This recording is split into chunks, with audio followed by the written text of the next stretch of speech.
A continuar, bueno, de la anterior ponencia de Ramón Gabela, bueno, él nos ha hablado ya de la perspectiva energética en la próxima década y ha introducido un dato como que el papel de las energías renovables en volumen de energía generado se va a duplicar. Pues la ponencia que sigue va un poco a ahondar y a detallar ese tema. Estará a cargo de Pedro Prieto.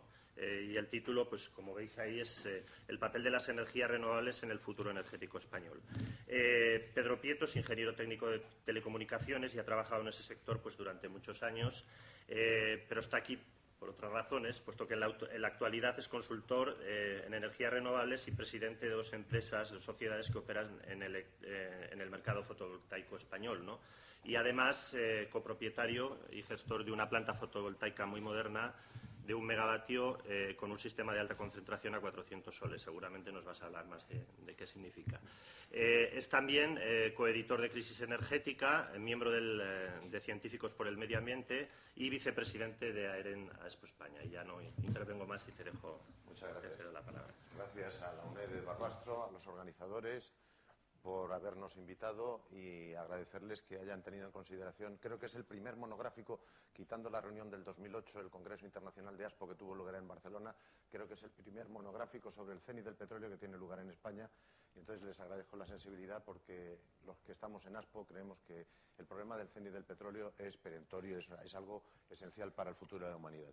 He colocado en la portada una frase de Jorge Reichmann, que es un profesor de filosofía en la Universidad de Madrid y miembro de Científicos por el Medio Ambiente, que en un libro suyo titulado Conversaciones entre alquimistas, y en concreto una parte que se titula El dios de la tramoya, tiene una poesía en la cual dice: hemos pedido un cambio de civilización y nos ofrecen porcentajes de biodiesel, ¿no? Bueno, pues más o menos esto es el criterio con el que vamos a ver el asunto de las renovables. Entonces, antes de entrar en las renovables, lo que sí quisiera es poner en contexto las renovables, es decir, ¿para qué queremos las renovables? Ayer se decía, ¿a dónde vamos? Es decir, quo vadis.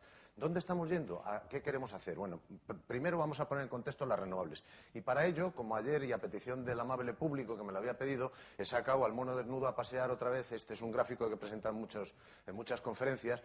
A la izquierda está el mono desnudo. Esto es algo que ha presentado el señor Gabela también, es lo mismo. Es lo mismo puesto de otra forma. Aquí está no sé qué he hecho, me la acabo de cargar. Ah, no, esto es. Efectivamente, se maneja muy mal. Aquí está el eje del tiempo. Estos son 2 millones de años.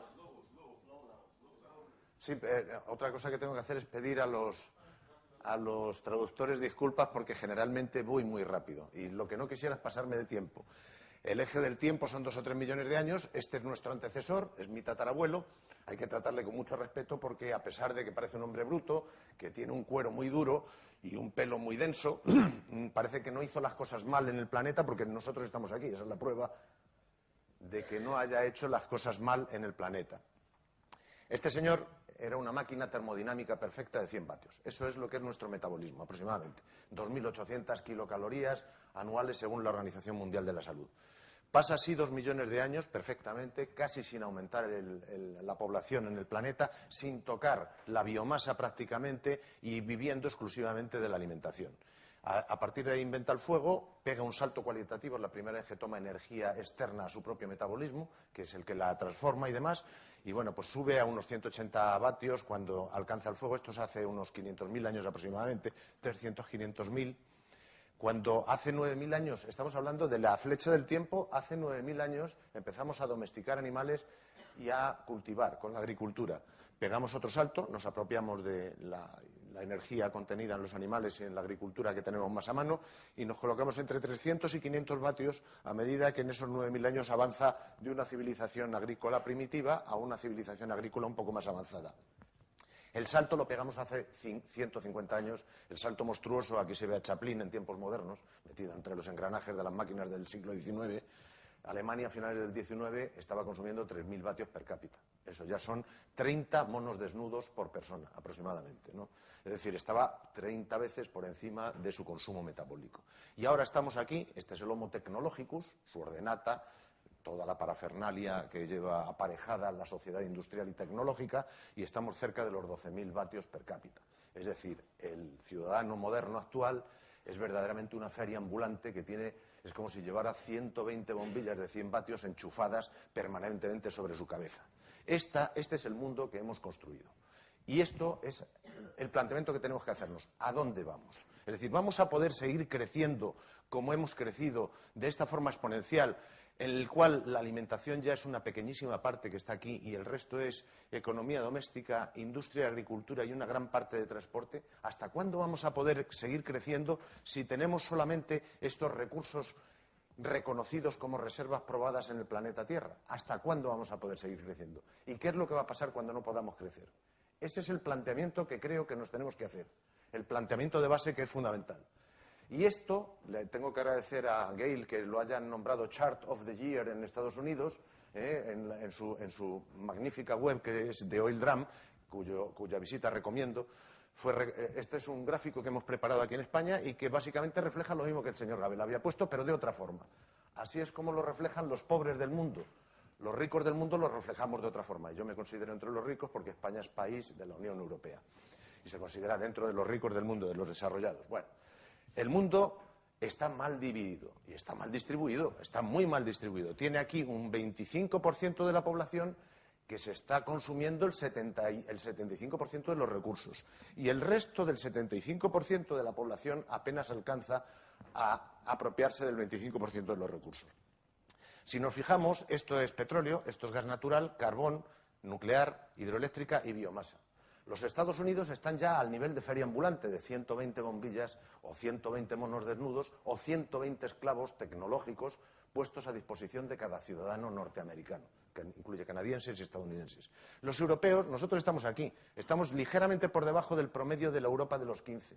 La Europa de los 15 consume la mitad de energía per cápita que Estados Unidos, aproximadamente.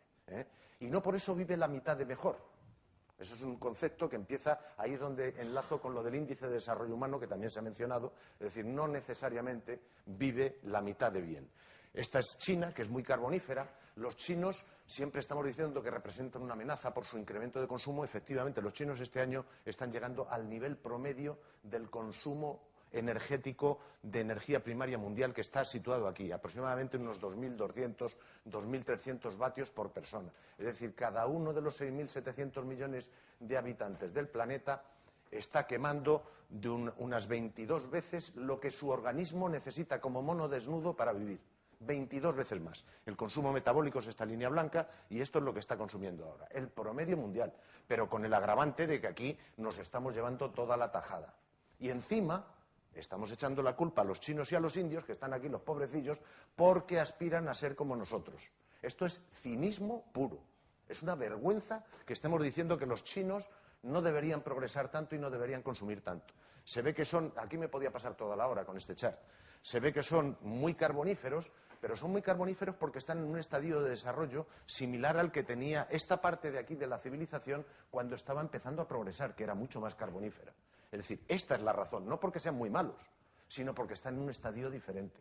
Y lo que quieren hacer es, como decía el chiste del pobrecito africano que llega a estudiar en la Facultad de Madrid y dice, va a estudiar filosofía, dice, ¿en qué rama? Dice, no, yo quiero estudiar en un pupitre como todos los blancos. Bueno, pues estos quieren consumir como nosotros, es decir, quieren hacer lo mismo que nosotros. Entonces, el planteamiento es terrible, ¿no? Porque dice uno, bueno, ¿y qué hacemos entonces?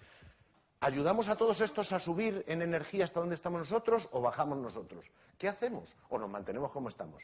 Lo que estamos haciendo es ignorar eso. Es decir, nosotros, los que estamos aquí, ignoramos eso.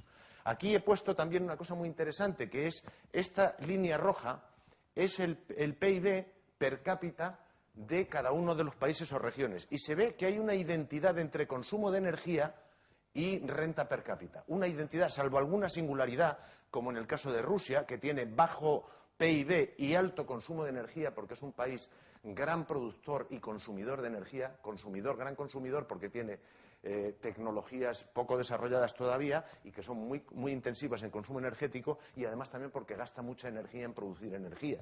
Por eso tiene un alto consumo energético per cápita, pero un bajo nivel de PIB, producto también del colapso de la sociedad soviética, del que todavía no se ha recuperado, etcétera, etcétera. Pero en términos generales, esto es una identidad. Y lo mismo que esto es una identidad, yo me pregunto, ¿esto es una identidad también para el CO2? Tengo la curva del CO2. Y la curva del CO2 es prácticamente como la curva del PIB. Es decir, el PIB contamina. No nos olvidemos de esto. Hay una cosa que es fundamental. Estamos planteando que tenemos un problema grave de cambio climático Y eso significa que hay cientos o miles de investigadores estudiando el cambio climático y el CO2. Y todos los gobiernos han asumido eso como una cosa que se puede asumir ya, lo mismo que el movimiento hippie lo subsumió la cultura capitalista y lo dejó en la sección de moda de primavera en el Corte Inglés y lo dejó reducido el movimiento hippie a eso.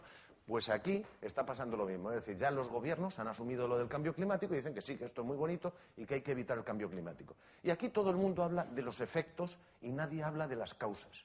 La causa de que estemos emitiendo CO2 es que estamos quemando combustible fósil. Esa es la causa. ¿Por qué no hablamos de las causas? ¿Por qué no hablamos que si hay que bajar el CO2 hay que bajar el consumo de energía? ¿Por qué nos negamos a hablar de eso? ¿Por qué nos engañamos con la intensidad energética?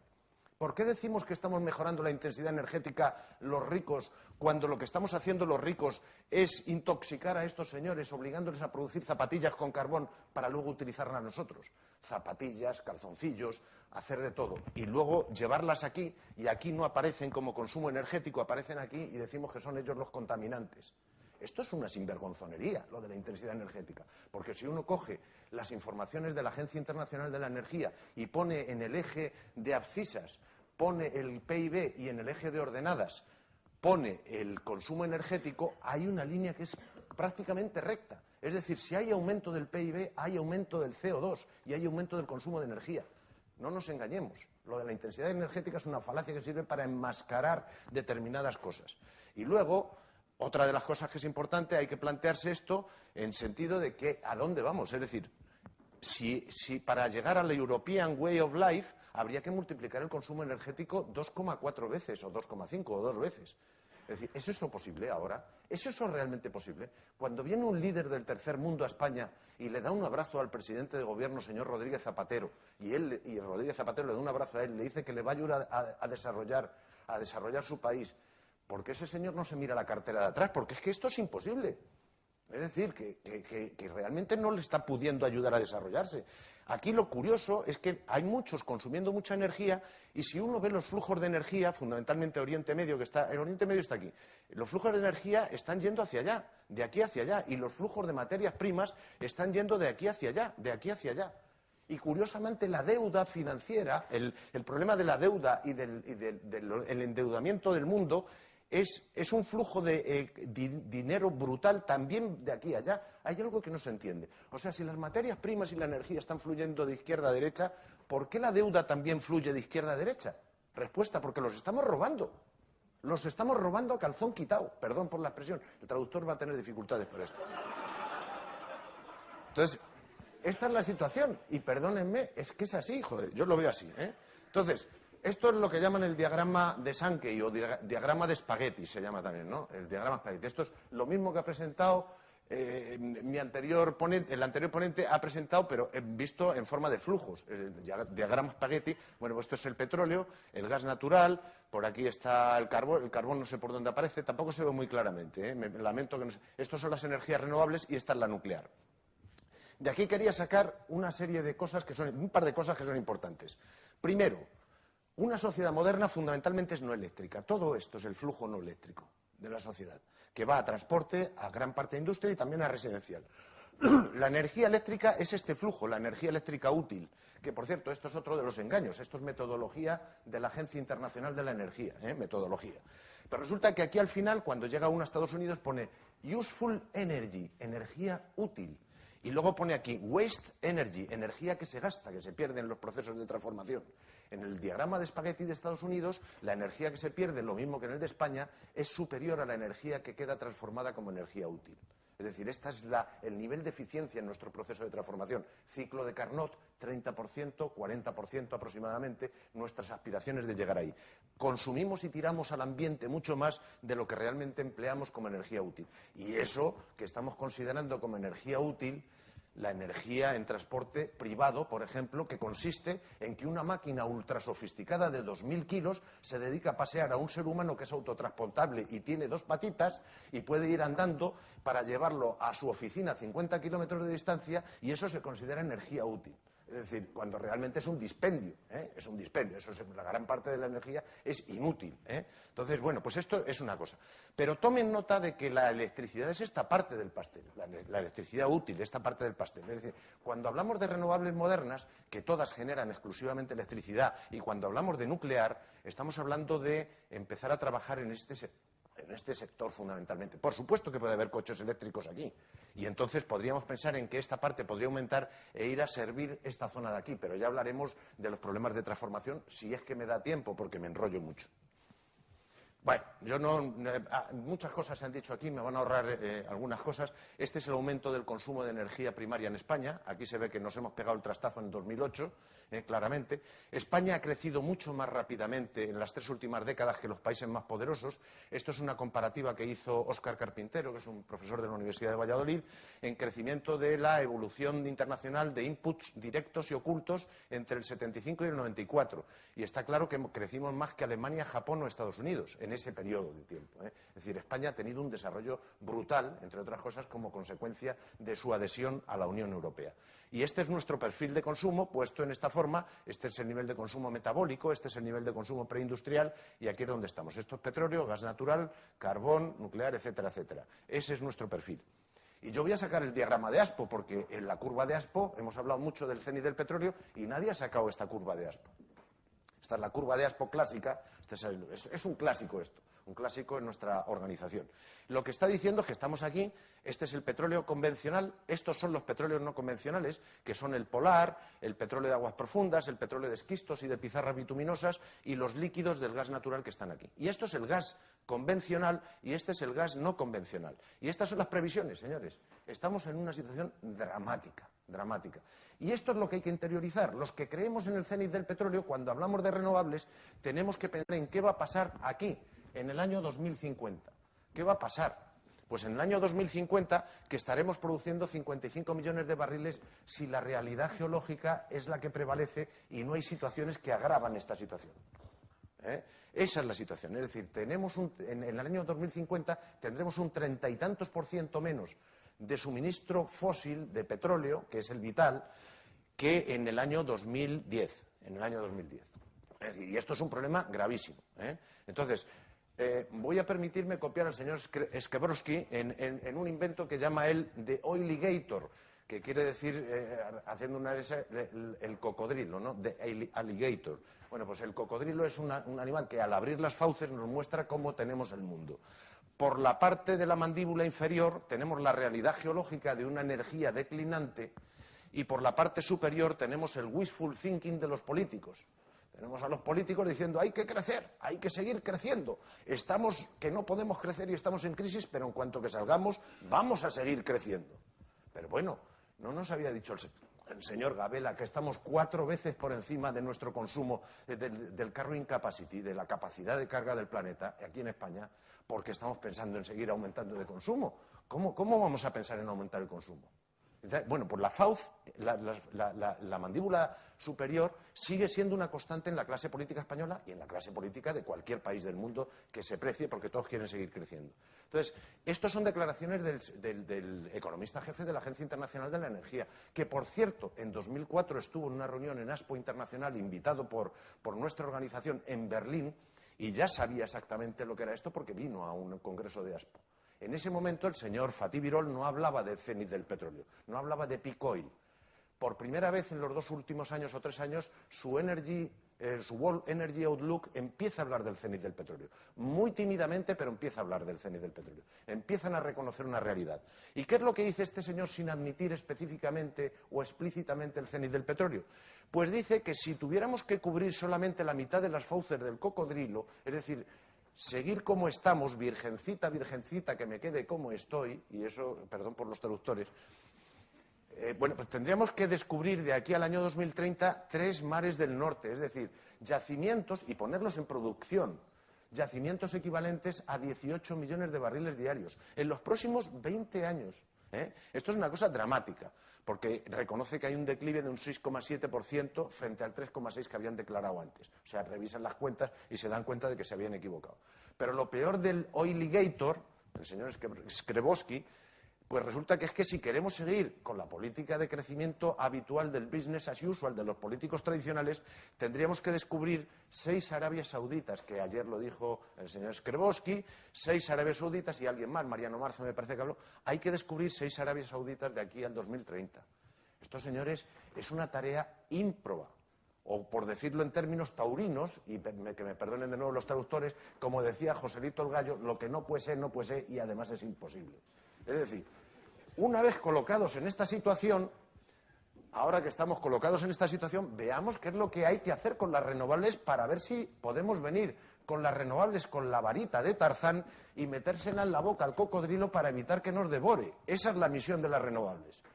Esa es la que yo creo que deberían tener las renovables. Y para ello hay factores que pueden agravar el declive geológico. Uno de ellos es algo de lo que se ha hablado, que es la tasa de retorno energético, que es decreciente. A medida que vamos explotando yacimientos, empeora. La tasa de retorno energético se pone muy bien con un guepardo intentando cazar una gacela, porque si el guepardo termina sistemáticamente, la raza de los guepardos gasta más energía en cazar una gacela que la energía que extrae de la gacela, el guepardo se extingue. No sé si se me entiende, pero creo que es muy inmediato. Bueno, el crecimiento lo que exige es energía neta, no exige energía bruta. Y la energía neta va decayendo. No es solamente como el principio geológico de la curva de Hoover, que es el mínimo menos malo, sino que además puede empeorar. La energía neta, cuando empezamos a gastar más energía para recuperar energía, hay un momento que, habiendo energía, queda como recurso irrecuperable bajo el suelo, va a seguir habiendo petróleo que no se va a poder extraer porque la energía neta ha llegado a cero. ¿Cómo se llamaba esto en mi pueblo? Pues esto se llamaba matar moscas a cañonazos. Es decir, esto es una de las cosas, el concepto de energía neta que está olvidado se llama matar moscas a cañonazos, o hacer un pan como una oblea, por no decir un pan como una hostia. Entonces, esto es un chiste norteamericano muy bueno que dice: el cultivador de maíz, la gran esperanza norteamericana para eliminar nuestra dependencia de petróleo. Y dice, entonces, ¿de qué se ríe este tipo? Bueno, pues se está riendo de que cuesta 1,29 litros de combustible fósil producir 1 litro de etanol. De eso se ríe este tipo de la Shell Oil o de la que sea, que está alimentando a la cultivadora, que alimenta, etcétera, etcétera. Bueno, este es el concepto de energía neta.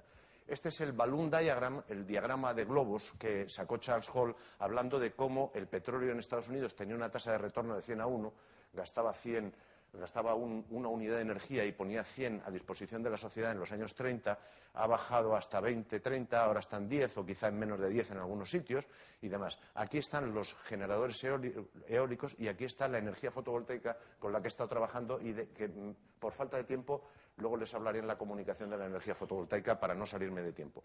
Y este es el concepto de la energía neta. Esto es lo que el gasto discrecional de energía que tenemos hoy. Hay que devolver una parte para gastar. Aquí hay unos gastos para infraestructura, para mantenimiento, unas inversiones en adquisición de energía, y etcétera, y gastos discrecionales en la economía. Esto, a medida que va pasando el tiempo, va aumentando y disminuyendo, obviamente, el gasto discrecional. Lo que quiere decir es que cada vez hacemos más esfuerzo y sacamos menos rendimiento. Ese es el concepto de energía neta.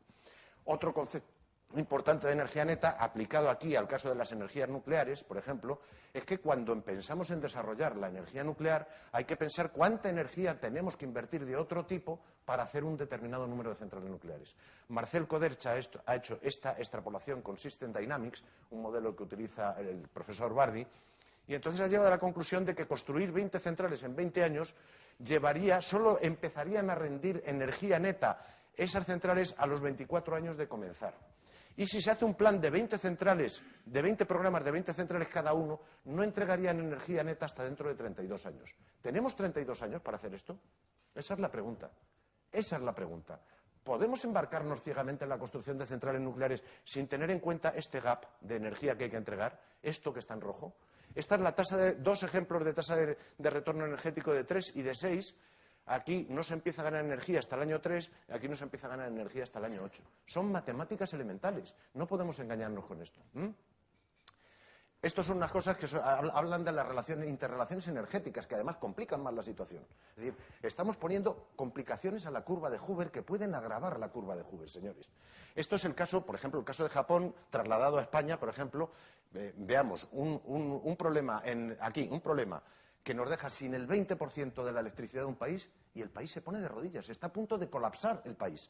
por falta de energía eléctrica del 20-25% de las fuentes de aporte de energía eléctrica, está a punto de caerse el 100% de la red eléctrica.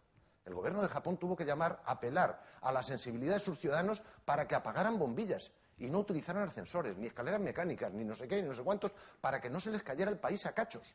Nos estamos olvidando de esto. Esto es una sociedad poderosísima y muy frágil, muy frágil. Es decir, se cae esto, y si se llega a caer toda la red por culpa de esto, si se llegan a caer todas las... O sea, un colapso energético de forma prolongada, que por cierto no estaba previsto entre las premisas de seguridad de las centrales nucleares, no estaba previsto la paradoja de que una máquina de producir electricidad se quedara sin abastecimiento eléctrico durante un periodo prolongado. Estos señores no saben lo que es una guerra. No saben que no hay país que no esté en guerra y haya podido colapsar su red eléctrica. Yo he vivido en un país que ha colapsado la red eléctrica por guerra durante meses, y creen que no puede haber guerras en un país, que pueden colapsar la energía eléctrica. Y si colapsa el suministro de energía eléctrica, Japón no hubiera tenido un problema con 4 centrales nucleares, hubiera tenido un problema con 54 centrales nucleares. Y eso hubiera colapsado todo, es decir, hubiera reflejado sobre un montón de sitios. Es decir, interrelaciones. ¿Qué pasa en España, por ejemplo, si el norte de África, Argelia y Egipto, de donde viene el 50% de nuestro gas, nos cierran el grifo mañana? Pues pasa que la red eléctrica que está alimentada en esta parte tan importante con gas, esta parte de aquí se nos va al garete. Y si esta parte de aquí se nos va al garete, que además está sirviendo para reforzar y para dar estabilidad a las energías renovables en la producción de energía eléctrica, se nos puede ir al garete toda la red eléctrica. Y puede que Red Eléctrica Española, haga crack y se gripe. Y entonces, si pasa eso, hemos armado la de San Quintín.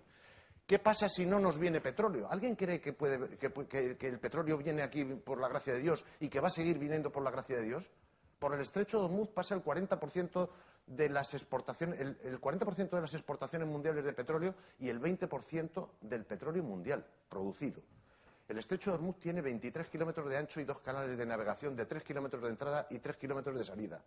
Está al alcance de misiles iraníes, de decenas de miles de minas submarinas, etcétera, etcétera. Si nos paran el flujo de petróleo durante más de 90 días, este país no tiene energía ni para que la policía evite los saqueos de los supermercados, a los cuales, por cierto, no iba a llegar la alimentación porque no iba a haber petróleo. Es decir, ¿y alguien cree que puede no pasar? ¿Que esto no se puede dar nunca? ¿Estamos tan engañados y nos queremos engañar a nosotros mismos que creemos que esto no se puede dar? ¿O creemos que tenemos 50 años para ir diciendo, no, el año que viene vamos a subir un 1,3 en renovables y así vamos mejorando? No, mire usted, esto es un problema grave, que puede ser inmediato, que puede ser mañana. ¿Qué hemos hecho? ¿Hasta dónde? ¿Cómo hemos podido llegar aquí sin conciencia de a dónde íbamos? Este es un problema muy grave. Entonces, las exportaciones de petróleo, todavía no he empezado con las renovables, yo creo que no me va a dar tiempo, pero bueno, queda lo mismo. Las exportaciones de petróleo es todavía aún peor. Utilicé la base de datos de ASPO, que es una base de datos muy completa. Esta es la producción mundial de petróleo, pero aquí están las exportaciones. Hoy se exporta los países productores que todavía son exportadores, porque hay productores que ya importan, como Estados Unidos. Los productores exportadores están ofreciendo al mundo 42 millones, 44 millones de barriles. Al mundo se los están ofreciendo como posibilidad de entrega de su energía al resto del mundo. Pero esto decae más rápidamente incluso que la producción mundial, por una razón muy sencilla. El que es exportador de petróleo generalmente hoy tiene divisas. Y si tiene divisas, crece. Y al crecer, aumenta su consumo interno. Al aumentar su consumo interno, reduce su capacidad de exportación si su aumento de consumo interno es mayor que el aumento de su capacidad exportadora. Y al reducir su capacidad exportadora, esta curva cae más rápidamente que esta. Bueno, oye, entonces ahora agarro 3 grandes bloques mundiales, que son Estados Unidos, Unión Europea de los 15 y Japón. Y digo, me voy a olvidar del resto del mundo. Estos son 1.000 millones de personas, me voy a olvidar de los otros 5.700 millones de personas. Voy a considerar que no consumen, que no existen para mí, porque a mí no me importa, yo soy europeo y yo voy a lo mío. Entonces digo, ¿qué pasa si decrecemos un 0%? ¿Qué pasa si nos quedamos, si decrecemos un 1%, si nos quedamos sin crecer? ¿Y qué pasa si crecemos un 1%? Son 3 escenarios, 3 escenarios de crecimiento. Entonces, lanzo esos 3 escenarios y me sale que hay un conflicto entre esos 3 grandes por el petróleo disponible para las exportaciones que necesitan entre el año 2014 y el año 2020. Entonces, añado a ese, en un segundo escenario, añado algún país más, como por ejemplo China, India y Pakistán. ¿Por qué los añado? Porque resulta que da la casualidad de que tienen armamento nuclear Y va a ser muy difícil que yo, como europeo, les diga, señores, ustedes no entran en el juego de las exportaciones mundiales de petróleo, se quedan sin tajada. Va a ser muy difícil decírselo. Entonces, meto a esos tres, meto sus consumos, tiro el -1, 0 de crecimiento y 1% de crecimiento, y el conflicto entre esas 5 grandes potencias, olvidándome del resto del mundo, aparece por los recursos del petróleo entre el 2010 y el 2015. Y si ya meto alguno más, resulta que el conflicto aparece en 2008. Es decir, estamos en las guerras por los recursos y no nos hemos enterado. Creemos que no nos afectan. Y nos están afectando. Nos están afectando y nos pueden afectar mucho más. Y ahora ya entro en las energías renovables. No sé cómo voy de tiempo, pero creo que fatal. El problema es cuánta energía fósil vamos a tener que reemplazar en los 20 años siguientes. Bueno, pues esta es la energía primaria de todo el mundo, superó los 12.000 millones de toneladas de petróleo en el 2008. La energía primaria en 2035, según el Current Policy, ese escenario de tal, no sé qué, llegaría a los 18.000 en el business as usual. Vamos a seguir creciendo e ignorando estas realidades de las que les he comentado. El señor Fatih Birol está obligado a ignorarlas. O sea, no es que no lo sepa, no es que no se hubiera enterado, no es que no tenga responsabilidades, las tiene, pero se debe a una serie de países que no quieren que hable de esto.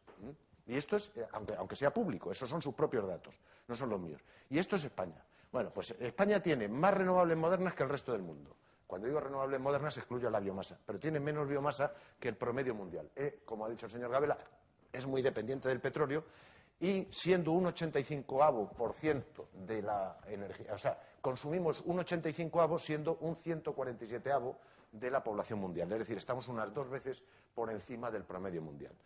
El 9,3% de la energía es renovable. Por tanto, la dependencia energética, y aquí no hago caso al Ministerio de Energía, al Ministerio de Industria, Comercio y Turismo español, ni a los datos de Mariano Marzo, que publicó los datos del Ministerio de Energía, ni a los datos del señor Gabela, que dice que dependemos en un 80% o en un 70 y tantos por ciento de la energía exterior, y digo que dependemos un 90%, porque considero que el uranio y de la energía nuclear es energía dependiente del exterior. Por tanto, somos dependientes de un 90% de la energía primaria. Entonces, ¿cuál es el objetivo? El objetivo, cuando uno compara todo esto, lo que estamos haciendo hoy, y lo que hay de petróleo, y que calcula que como mínimo el 50% por lo menos tendríamos que cambiar en 20 años, es el plazo que nos hemos dado, porque yo creo en la curva de Aspo y creo en los problemas geopolíticos, habría que multiplicar por 8 en 20 años las instalaciones solares y eólicas para reemplazar ese petróleo.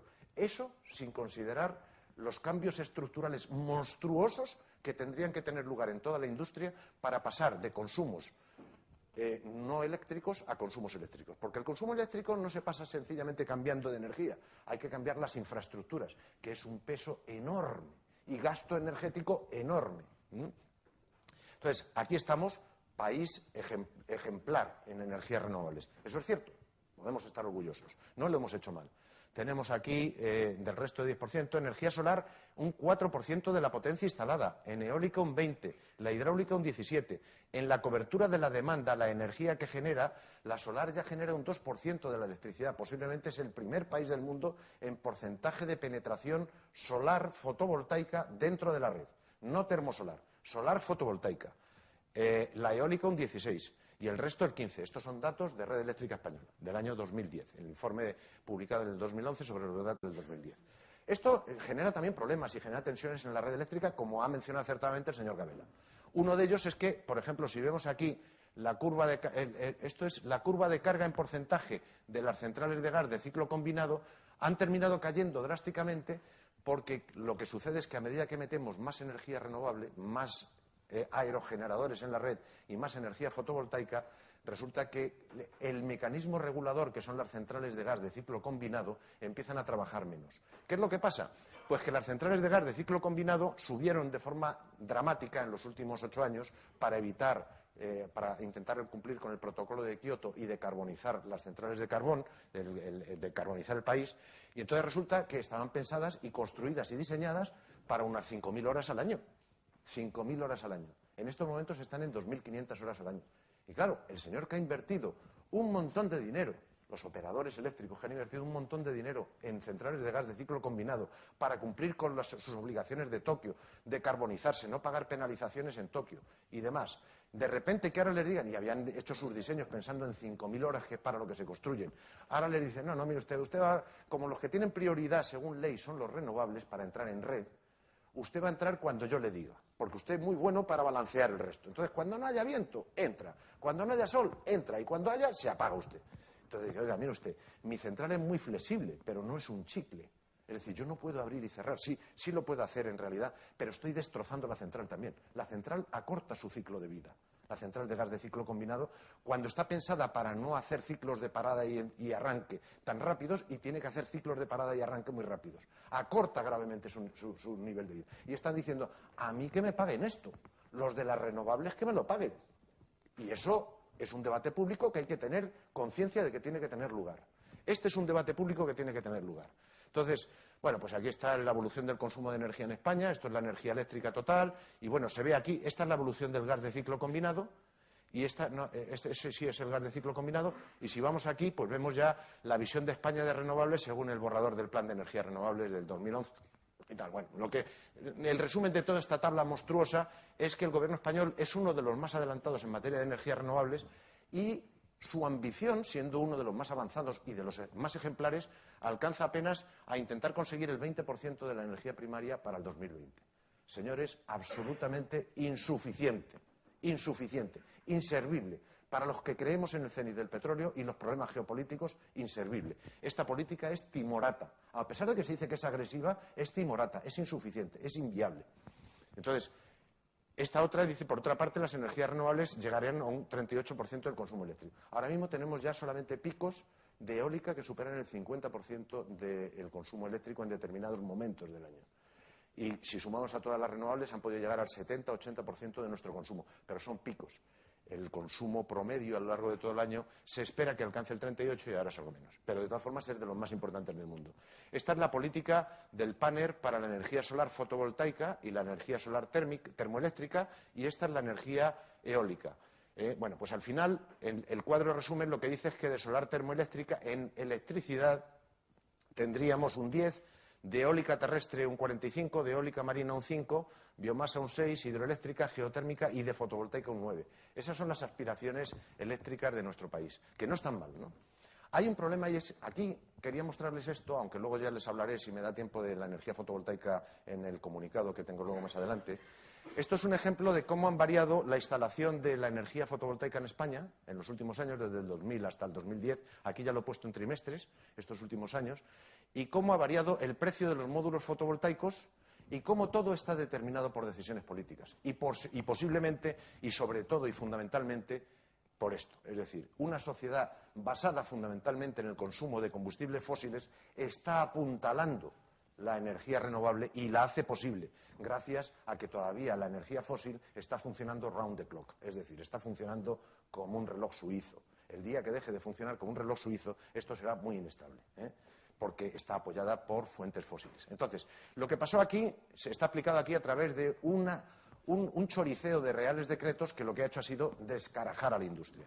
Es decir, primero en el 98 se sacó un real decreto que permite la rentabilidad, ofrecía una rentabilidad muy buena con primas a la generación, a las energías fotovoltaicas, pero no garantizaba el tiempo que esa prima iba a estar válida. Por tanto, no hay desarrollo. Había una prima interesante, la gente dice, qué interesante, pero ¿cuánto me va a durar? No lo sé, pues entonces no invierto, no invertían. Llega el 436 en el año 2004 y dice el decreto, mire usted, le garantizo 46 céntimos de euro por kilovatio hora y además se lo garantizo durante 25 años. Perdón, le garantizo el 575% de la tarifa eléctrica en cada momento durante los próximos 25 años. Y a partir de ahí un 460%.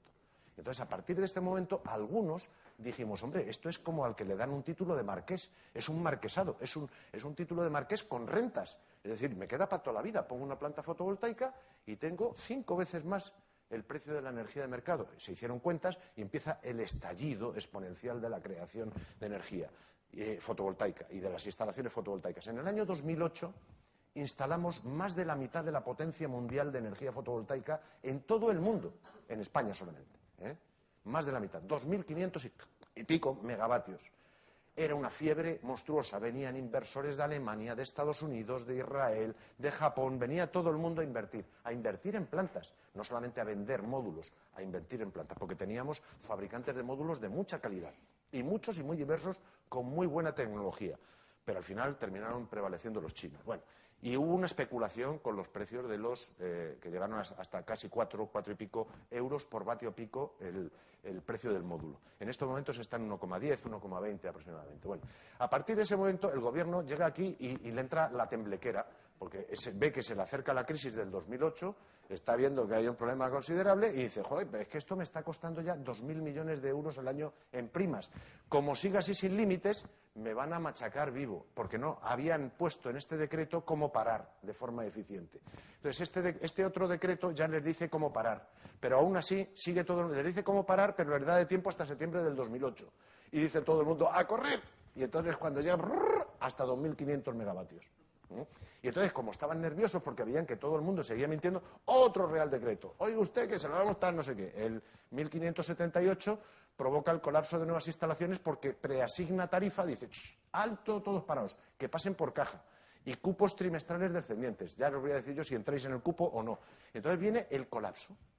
Todas las fábricas que habían hecho inversiones monstruosas en maquinaria muy sofisticada para producir células, ensamblar módulos, etcétera, etcétera, pensando en que el crecimiento era infinito, como en la economía, business as usual, de repente se encuentran con las fábricas paradas porque los inversores dicen, yo ya no invierto, ya no tengo seguridad jurídica de que vaya a cobrar y que me vaya a salir rentable el negocio, entonces ya no invierto.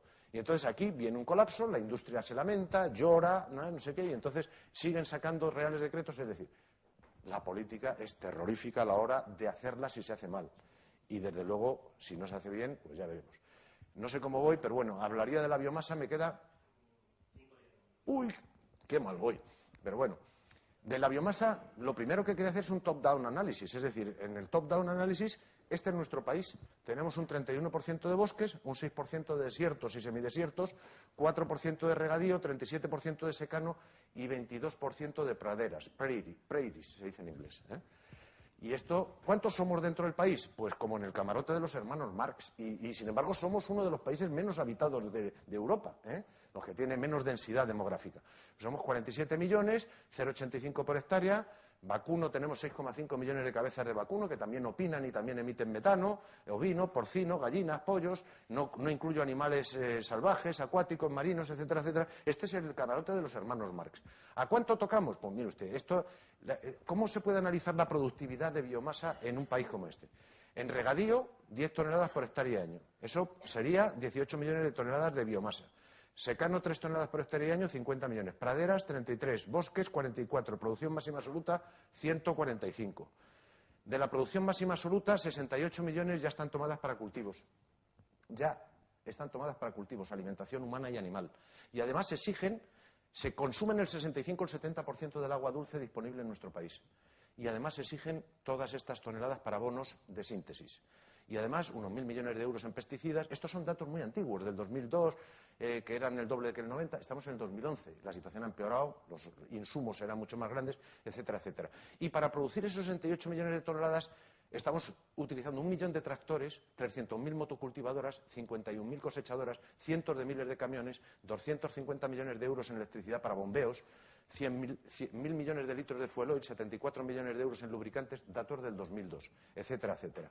Es decir, que con la mitad de las praderas y bosques se podrían producir 40 millones de toneladas anuales de biomasa en forma de materia seca y a 2 o 3 toneladas por hectárea y año, y suponiendo unos 150 litros de biocombustible, estaríamos produciendo unos 6 millones de toneladas de petróleo equivalente de la biomasa si quisiéramos utilizar todo eso, que sería una utilización intensiva y masiva de los recursos. Y para ello tendríamos que gastar unos 3 millones de toneladas de petróleo equivalente, si la tasa de retorno energético fuese 2:1, que según algunas fuentes es menor. Entonces, España consumió 130 millones de toneladas de petróleo equivalente. Está claro que esa no es la vía.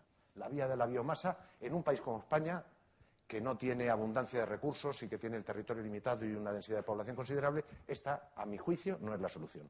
La energía hidroeléctrica, solo les voy a poner un chart, que quiere decir que es un chart antiguo ya también. En España más del 85% de las grandes cuencas fluviales ya están tomadas. De hecho, en el PANER no se prevén grandes crecimientos hidroeléctricos. Básicamente todo lo que hay de crecimiento es mini y micro hidroeléctrica porque estamos agotados. Pero es que el mundo está ahora en un 25% de grado de explotación como mínimo de todas las grandes cuencas fluviales del mundo. Entonces, estamos generando ya el 25%, los embalses además se tienden a colmatar, es decir, son renovables, es muy limpia, yo la aprecio, pero tiene también limitaciones. Y utiliza más del 30% de agua dulce, se está utilizando ya para la agricultura. El mundo tiene disponibles 9.000 kilómetros cúbicos de agua dulce. 9.000 kilómetros accesibles al ser humano. Y ya está consumiendo 3.900, 4.000 kilómetros cúbicos de agua dulce. Es decir, estamos ya casi en un peak water. También se habló de eso el otro día. De la eólica, ¿qué les puedo decir? Bueno, pues hay unos límites físicos a la captura de la energía que pasa a través de todo lo que es el radio, del diámetro. La potencia es una función cúbica de la velocidad del viento y lo que quería significar con esto es que si en cuanto que bajamos un poquitito de los mejores sitios eólicos del país, la misma inversión nos produce la mitad de energía. Es decir, un viento promedio en kilómetros por hora de 23,4 kilómetros por hora anuales produce la mitad de energía que un viento de 29,6 kilómetros por hora anuales. Es decir, no toda España es viable para las instalaciones eólicas, por mucho que la gente se lo crea. Esto es el perfil de generación de un aerogenerador. Hay momentos en los que hay vientos de 15, 16, 17 kilómetros por hora que no hay generación.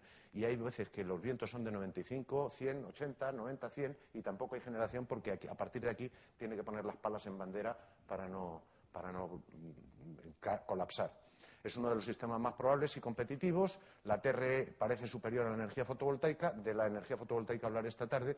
No es muy contaminante y una vez instalado, y dependiendo de la escala. Pero es un suministro intermitente, solo produce electricidad y demás y tal. En un análisis top-down de los recursos, el factor de carga es bajo, incluso cuando estamos hablando de 2.500, 3.000. Ahora los fabricantes y los promotores están buscando campos hasta de 1.900, 1.800 y ya se conforman con eso, horas al año.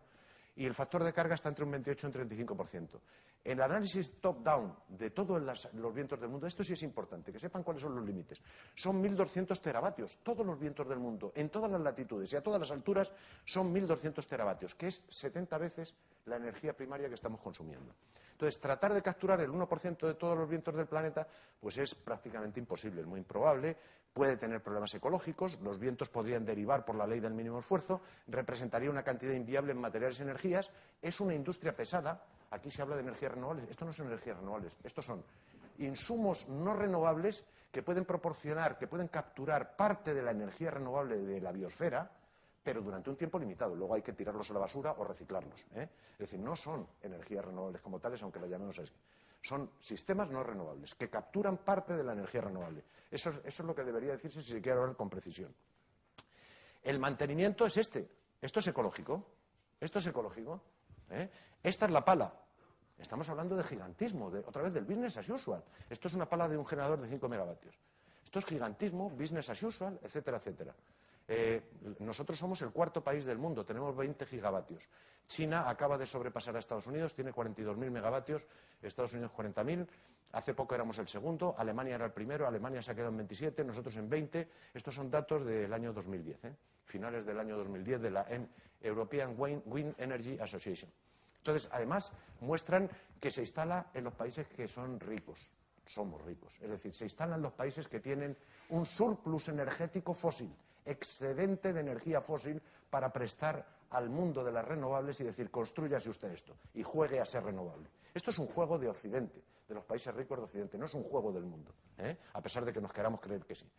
Esto es un modelo de construir 3 teravatios, que lo haría prácticamente imposible. Me voy a marchar ya de aquí porque, bueno, energía eólica, algunos datos. De energía solar, muy poquito. Solo le voy a comentar la termosolar, que tiene 2 modelos, el de torre y el de espejos cilindro parabólicos como este. Estos son los 2 modelos que también creo que ha sacado el señor Gabela. Tienen una ventaja, que reclaman ser más baratas, ahora ya no lo son, reclaman ser más baratas por vatio generado que las solares. Tienen una capacidad de almacenamiento energético de 3 a 8 horas que les permite una flexibilidad, un fuelle, pero no todo el fuelle que tuvieran que tener. Exigen una gran superficie acondicionada, que es 1,3 kilómetros cuadrados por cada 50 megavatios, que es el parque que se ha devenido en estándar ahora en España, 50 megavatios de termosolar. Solo generan electricidad. Las de torre, hemos visto cómo a veces vaporizan aves, pero bueno, esto es secundario, esto es una anécdota, ¿no? Vaporizan aves que se le ocurre pasar por donde está ya la haz un poco concentrada y desaparece la ave.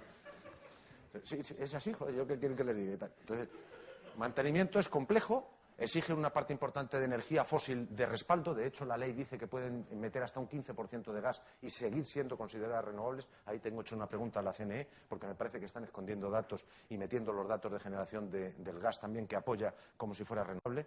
Exigen esto es gravísimo, un aporte de agua dulce considerable. 300.000 metros cúbicos por año u 8 litros por kilovatio hora. Esto es un flujo de unos 6 litros por segundo.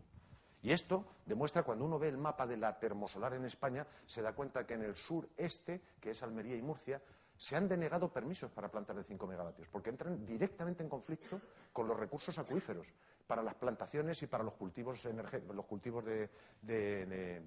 cultivos agrícolas que hay en el sureste, que están alimentando a toda Europa de lechugas y de tomates. Entonces entran ahí y por eso se están yendo a la zona de Sierra Nevada a extraer el agua de Sierra Nevada, y se están yendo a las zonas del oeste de Andalucía y del sur de Extremadura, que también tienen flujos de agua más importantes. Pero esto, por ejemplo, en Marruecos es un problema gigantesco, gigantesco. Los planes de desarrollo del Desertec en Marruecos para la termosolar representan un problema gigantesco en el agua. Entonces, yo aquí me extendería 1 hora y media hablándoles. Lamentablemente no tengo tiempo, voy a seguir pasando. Esto es el esquema de una fotovoltaica, ya acabo con esto. Esta es la central nuclear de Almaraz.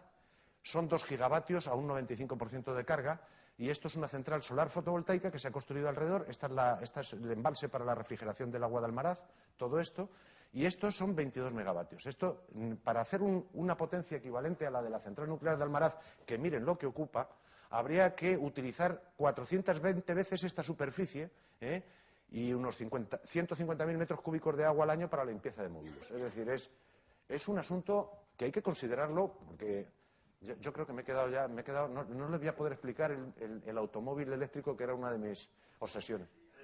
3 minutos.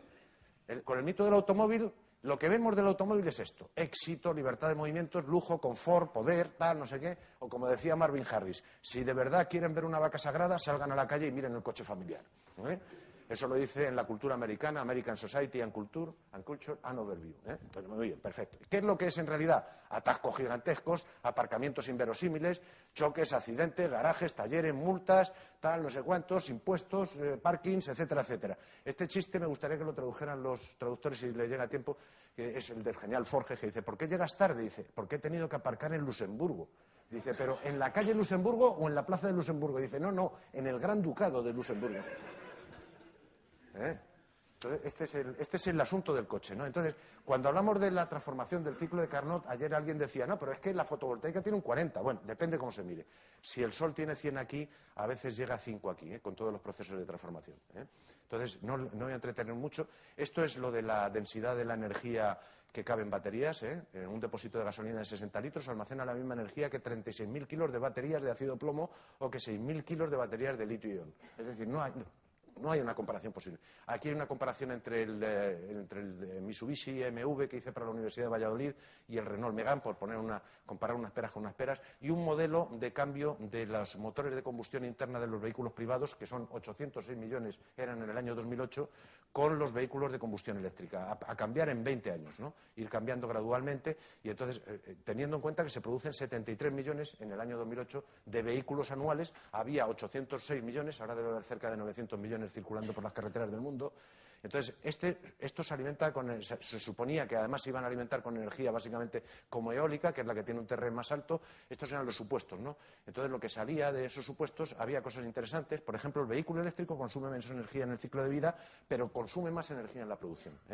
Estos son varias cosas del MIT y demás. Estos son las fábricas, es decir, el escenario no incluía los costes energéticos de cambiar todas las fábricas, que son enormes, y el cálculo lo que salía es que teníamos que empezar poniendo energía, como siempre, hasta el 2029, hasta el 2019 o 2020, y luego solo obteníamos energía neta. No, ¿cómo está aquí? Sí, es esto, ¿no? Esto es lo que tenemos que poner energía, y solo obtenemos energía neta a partir de aquí. Es decir, es un problema. Y luego habría que pensar también en otros costes energéticos, como los de crear una red eléctrica de electrolineras con 200.000 estaciones de gasolina, 500.000 de gasolineras en el mundo, la autonomía, considerando las diferencias de autonomía, 500 o 150 kilómetros, o 100 o 60, como en el coche eléctrico de este señor, que es un avanzado en la materia, y va entre 100 y 60 kilómetros, que ahora tiene autonomía después de 60.000 kilómetros de rodaje, etcétera, etcétera, ¿no? Le ha caído considerablemente la autonomía. Entonces, bueno, pues las estaciones de recarga necesarias y y todos los tipos, los modelos de recarga, el modelo de carga. Por ejemplo, esto es una vista aérea de Móstoles. Estos son los modelos. Están robando cobre en las alcantarillas y vamos a poner al cable de cobre y no vamos a ir a dormir a casa. O sea, hay cosas que realmente hay que pensarlas seriamente antes de decidirse embarcarse en estas cosas. Porque realmente cuando se está pensando en el coche eléctrico se está pensando el tipo que tiene el garaje y que trabaja en un laboratorio y dice, no, yo me meto en el garaje, lo enchufo y se acabó. Mire usted, en Móstoles el 85% de la gente aparca en la calle. En España el 70% de los vehículos están en la calle. Entonces, no está considerado el cambio de las 250 fábricas como la de Renault, que eran capaces de producir 300.000 unidades al año. Eso tiene un coste energético monstruoso, cambiar todo esto. Entonces, todo eso hay que meterlo. La minería del litio, la energía para mover sale de las renovables, cuántas renovables hay que poner, etcétera. Y luego, lo más importante, tenemos tiempo para hacer todo este cambio. O sea, estamos pensando que para mover 70 kilos de ser humano vamos a seguir haciendo esto, pero ahora sí, eso sí, ecológicamente y de forma eléctrica. Hombre, por Dios, esto es lo que es una aberración, es la vaca sagrada de Occidente. Yo no sé si seguir por aquí, pero les voy a desmoralizar demasiado.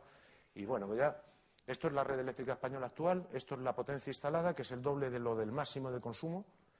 Y bueno, pues aquí están las intermitencias, que son de 4 tipos diferentes.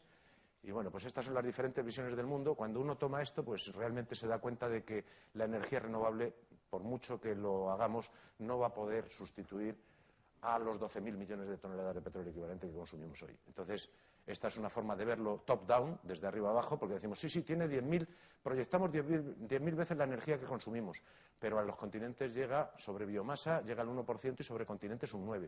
Los vientos son 70 veces la energía que consumimos ahora. Y bueno, pues total, bueno, pues hay visiones de top-down de la Universidad de Valladolid, un estudio que ha hecho muy interesante que lo va a publicar en Energy Policy, de 1 teravatio máximo de energía neta para conectar en red, por potencia eléctrica neta en red, 1 teravatio máximo es lo que considera esto, que es bastante menor de lo que teóricamente. Cuando se hace bottom-up, dice, si yo pongo 1 megavatio y genero 2.000 megavatios hora año, pues si pongo 1.000.000 de megavatios, genero 1.000.000 de veces más. Pues mire usted, a lo mejor no es así, a lo mejor no es así.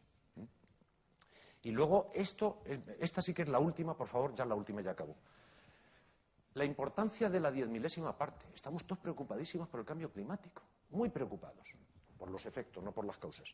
Entonces, hemos pasado, ¿qué es lo que ha provocado el cambio climático? Pasar de 280 a 380 partes por millón de CO2 en la atmósfera.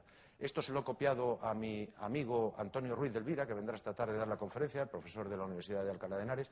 Son las ecuaciones diferenciales de un sistema complejo, no lineal, que es el planeta Tierra. Que quiere decir que tú tocas aquí un poquito y puedes provocar una catástrofe en el otro lado, el efecto mariposa. Bueno, esto es gravísimo. O sea, hemos cambiado un 10.000avo de la composición de la atmósfera, de un componente de la composición de la atmósfera terrestre, y ya estamos todos convencidos, toda la comunidad científica, de que esto se va al carajo. Sin embargo, si tuviéramos que meter 3 teravatios eólicos, 3 teravatios, que solamente representarían de los consumimos 20.000 teravatios, para reemplazar la energía primaria habría que consumir 20 teravatios de potencia instalada, si todo fuera reemplazable. Bueno, pues si solo 3 de ellos los asumimos como eólicos, eso es el 25/10.000avo de todos los vientos en todas las latitudes y a todas las alturas del mundo. O sea, un 25/10.000avo no nos preocupa y nos preocupa un 10.000avo, ¿a qué estamos jugando? ¿A qué estamos jugando? Y bueno, yo creo que ya con esto he acabado. Hasta luego, muchas gracias.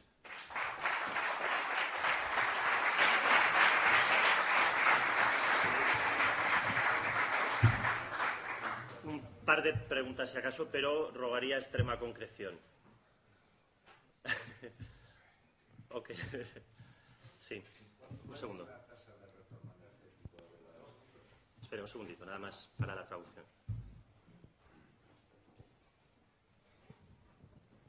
¿Cuál es la tasa de retorno energético de las diferentes fotovoltaicas que pueda haber o que se puedan tener en el futuro? Porque entiendo que es baja, o yo mi información hasta ahora, no sé si buena o mala, que es baja y que es incluso más baja que la eólica.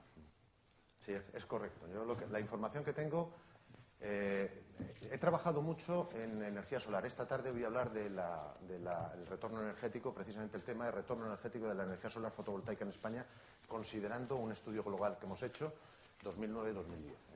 Ha sido un peer review que han hecho 4 profesores, entre ellos Charles Hall, que es de la Universidad de Siracusa, la Universidad del Estado de Nueva York, la pública del Estado de Nueva York, que es coautor de un libro que vamos a publicar en Estados Unidos este año, si tenemos tiempo, sobre es el mayor despliegue que se ha hecho en el mundo y mejor observado, el español. Esta tarde hablaré de ello. Y de la eólica, Se sabe, todo el mundo dice que es más alta que la energía solar fotovoltaica, pero claro, Charles Hall dibuja en el dibujo del balloon diagram, del diagrama de globos, dice que una está en torno a 10:1 y la otra está en torno a 5:1. Pero como él mismo es crítico con sus propias cifras y las revisa constantemente, hemos estado trabajando 1 año y pico conjuntamente para hacer un análisis de la fotovoltaica. Yo estoy especializado en fotovoltaica, no estoy especializado en eólica, creo que es 10:1 y ya les adelanto la conclusión de esta tarde, de la fotovoltaica global para toda España, utilizando todas las tecnologías como un mix, sale aproximadamente de 2:3. Y además con limitaciones, es decir, es un 2:3 que puede variar drásticamente si varían algunos parámetros drásticamente y generalmente a peor. Una última, Antonio.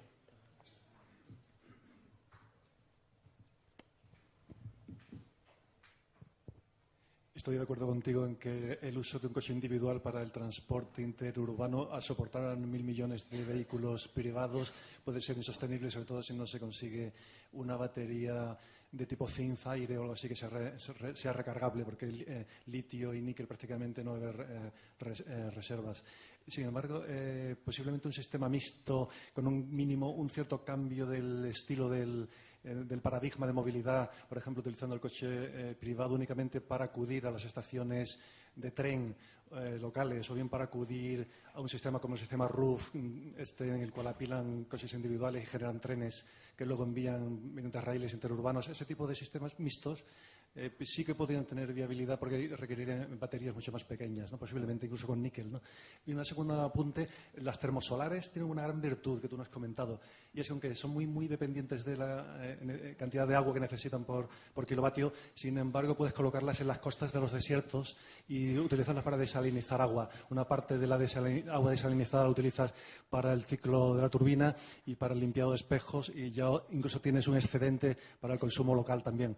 De esa manera utilizar los desiertos del planeta en gran parte con una tecnología que no utiliza materiales escasos y que es bastante conocida, ¿no?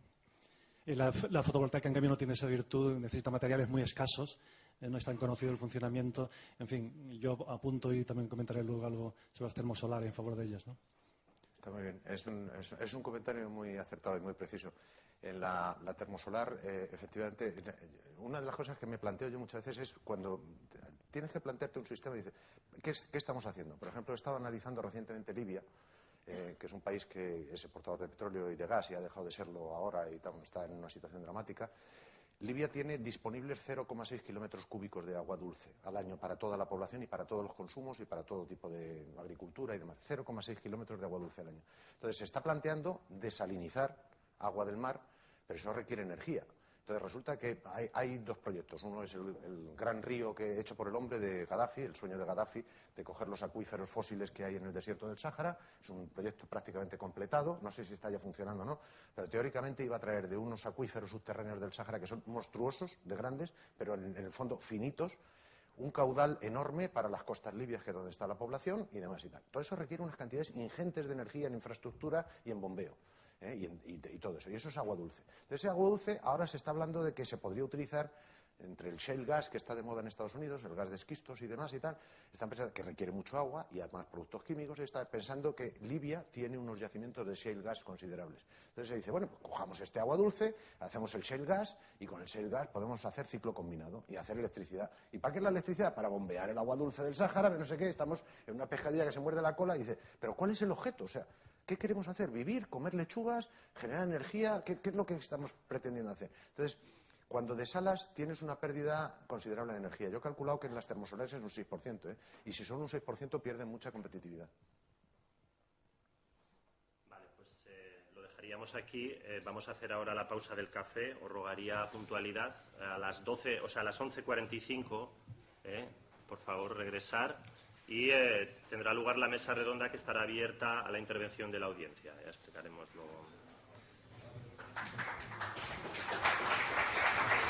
¿Qué ha pasado?